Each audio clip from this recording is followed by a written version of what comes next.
أعوذ بالله من الشيطان الرجيم بسم الله الرحمن الرحيم الحمد لله رب العالمين والصلاة والسلام أيها النبي صلى الله عليه وسلم. Peace and blessings. Welcome to the transition remix, the Ramadan transition, where we were discussing transition.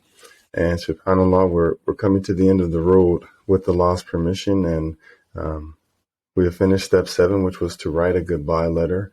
Write a goodbye letter from whatever it is that we're transitioning from. And now it's time, and after the writing of the letter, now it's time for service with Allah's permission. And so ask yourself, where is my service? Because now that alhamdulillah, you've learned so many things during your transition, during this month of Ramadan, you've learned so many things. Well, now what do you do with what you've learned? And it's so very important, and it is incumbent upon us that when we learn something, we should teach it. Because when we learn something, how do you know that you really know it? Is when you're able to teach it. Even if you can only teach level 2. If you're on level 2 and someone else is on level 1, we can do our best to serve and be of service to that individual. So now here we are in the transition remix train, and we're going uphill. We're going up that service mountain. And so with Allah's permission, I ask that Allah accept this from us. And as we've talked about, we are finishing up the transition remix journal. And what I would like you to do is to close your eyes for a minute. If you're listening, just take a deep breath if you're able to. If you're driving, excuse me, if you're driving, then of course you can't close your eyes. But maybe you can do this when you get home. But what I would like to do is just visualize this. Imagine that you are standing on a platform, and the entire ummah, the entire Muslim community, the entire world is at your feet, at your finger, like right there. And they have to listen to you. You have the microphone. And they're sitting patiently and listening attentively. What one thing would you teach us? Like, what one thing do you know, or that you're so passionate and you feel so purposeful about, that you feel like, hey, I would want to teach people this? For me, that was transition. For me, it was, if the entire ummah was before me, I would teach them one thing, that life is transition, and every transition leads to Allah. That's what I would teach. And I pray that that's what I'm doing here today, because we all have something that we know intimately, that we would love to study, that we would love to teach others. And I feel like for me, it's transition, that life's transitions, whether you're going from one relationship to like you just left a relationship.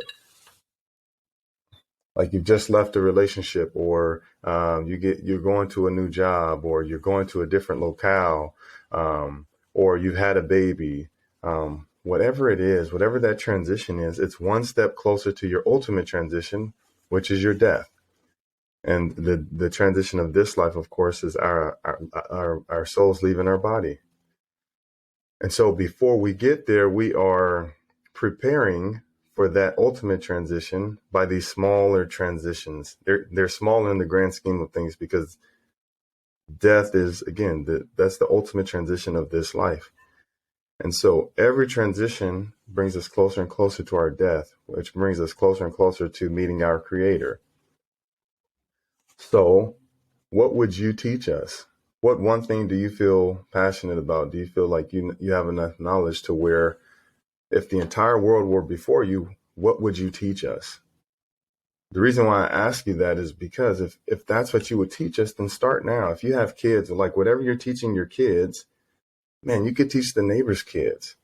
Like, we homeschool our children, and I'm always looking for someone, a professional, a good person, someone going the right way, who knows something, who has a trade, that can teach that to my son, teach that to my daughters.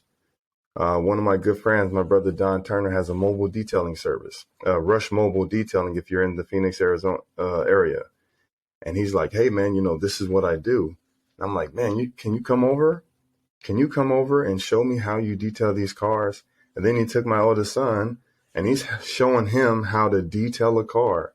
So now my son, at the age of 13, is being trained by a professional in car detailing.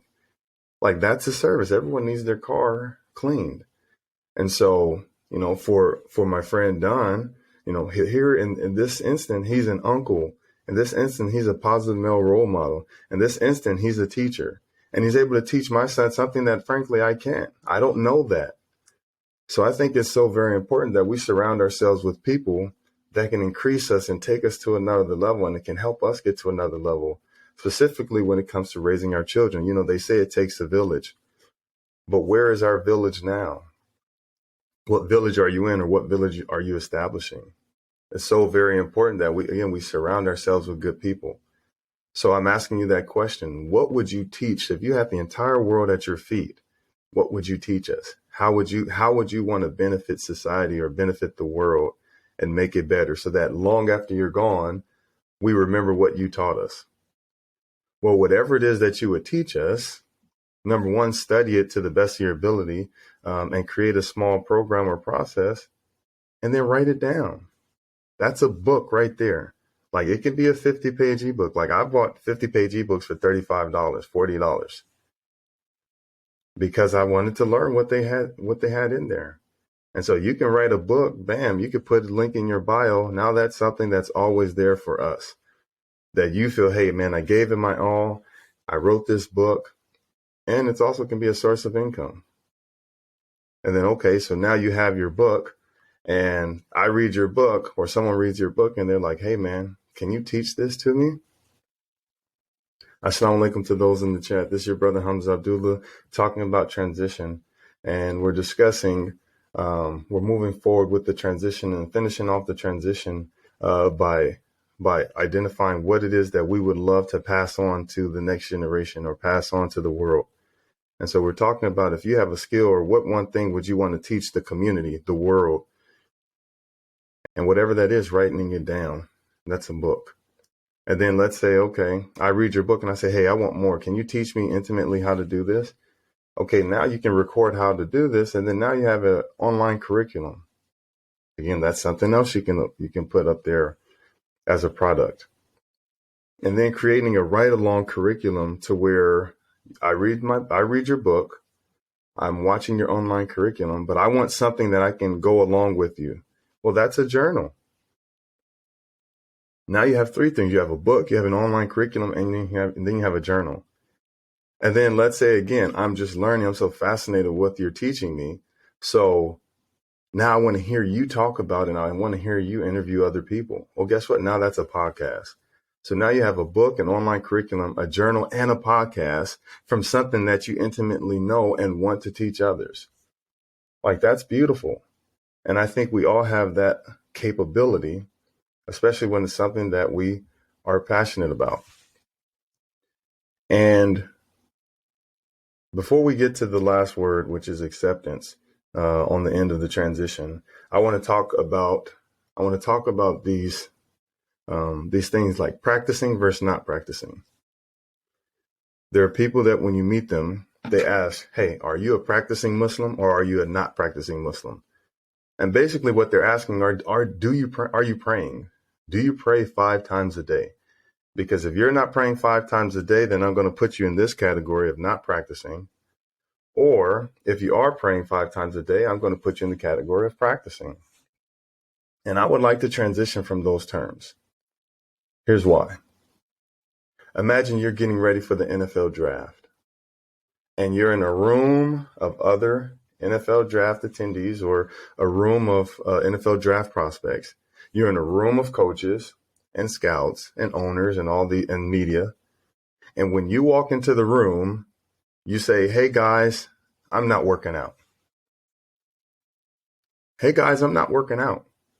Hey, do you work out? Oh, you don't work out? Okay. And then you're going around asking people if they work out or if they don't work out. Would you get drafted into the NFL if you were telling people constantly that you weren't working out? And you're wearing that like as a badge, like, I know I'm bad, but I'm not working out. Would you get drafted into the NFL? Probably not.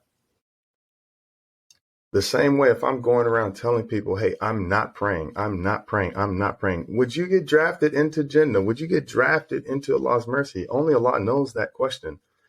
But ask yourself, if I'm going around saying, hey guys, I'm not doing my best. Hey guys, I'm not doing my best. Hey, something happened to me back there. It cut everything off. I didn't feel it when I prayed, so I stopped. hey guys, I'm not doing my best.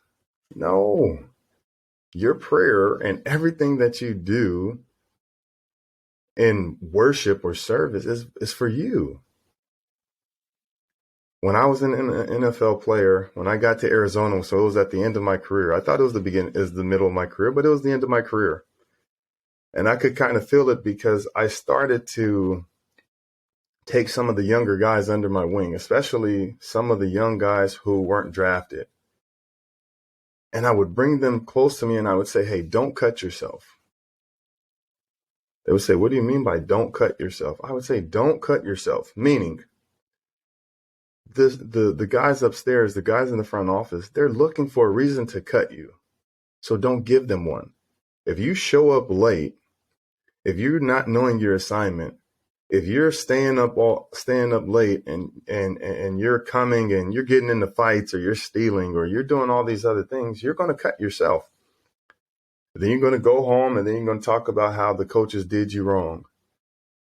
You're going to go sit on the porch and tell your boys, man, I was better than Hamza Abdullah, but they kept him because they liked him better. No. Same thing when it comes to our relationships and our religion and our deen. Let's not cut ourselves. Let's do our best to stay away from activities that are leading us away from the remembrance of Allah. Let's do our best to show up on time. Let's do our best to pray on time. Let's do our best to open the Qur'an. Let's do our best to align ourselves with good companions. Because that's one of the easiest things. If you want to stop a behavior and start a new one, change your group of friends, change your group of associates, change your group of companions. If I hang out with 5 guys that go to the gym regularly, what am I going to do? I'm going to join the gym just like them. If I hang out with 5 guys who recite the Qur'an regularly, what am I going to do? I'm going to start reciting the Qur'an regularly. If I hang out with 5 businessmen and they all own their business and they're all running and they're all doing meetings and they're all doing this and that, I'm going to probably align myself. I'm going to do the same things they're doing. So with Allah's permission, I ask Allah to give us the tawfiq, the ability to apply what we've learned during this month of Ramadan, to leave that which displeases Allah to that which pleases Allah, to align ourselves with those who we are wanting to go in the right direction. Which brings our final word of the transition, which is acceptance. And so we'll start with the dua. رَضِيتُ بِاللَّهِ رَبًّا وَبِالْإِسْلَامِ دِينًا وَبِمُحَمَّدٍ صَلَّى اللَّهُ عَلَيْهِ وَآلِهِ وَسَلَّمَ نَبِيًّا. Allah, I am pleased with you as my Lord, with Islam as my deen, and with Prophet Muhammad, peace and blessings be upon him, as my prophet. Like, I accept that. And I accept that we're at the end of the transition process. We're at the end. And the community that we've built, like, let us continue to build and strengthen ourselves and each other. Because the way to build strong communities are by building strong families. The way to build strong families are by building strong marriages. And the way to build strong marriages are by building strong individuals. And if we want to be a strong individual, we can learn from our past, appreciate our present, and prepare for our future. With Allah's permission, we're here. We're at the end of the road. We're at the end of the transition. We're at the end of Ramadan. So let us take this and launch pad. Like, let us go and let's zoom to good. Let's trust the process. Let's trust in Allah. Let's do our best. And I had a call yesterday with a brother, and he was down and out, and he said, "Hamza, man, like, I just feel like I'm not getting better. I'm not going to get better." And I just asked him, ask yourself this question: are you doing your best in this moment in time? Whatever it is, am I doing my best? And if you say no, I'm not doing my best, then ask yourself, okay, what can I do right now to do my best? That's something that I've had to do for myself. Like, regardless of what happened yesterday, 5 years ago, 10 years ago, 20 years ago, like, what's happening right now? Now, that doesn't mean that you can just go around hurting people and say, hey, we're moving on. No. We ask Allah for forgiveness. We ask others to forgive us for our behavior.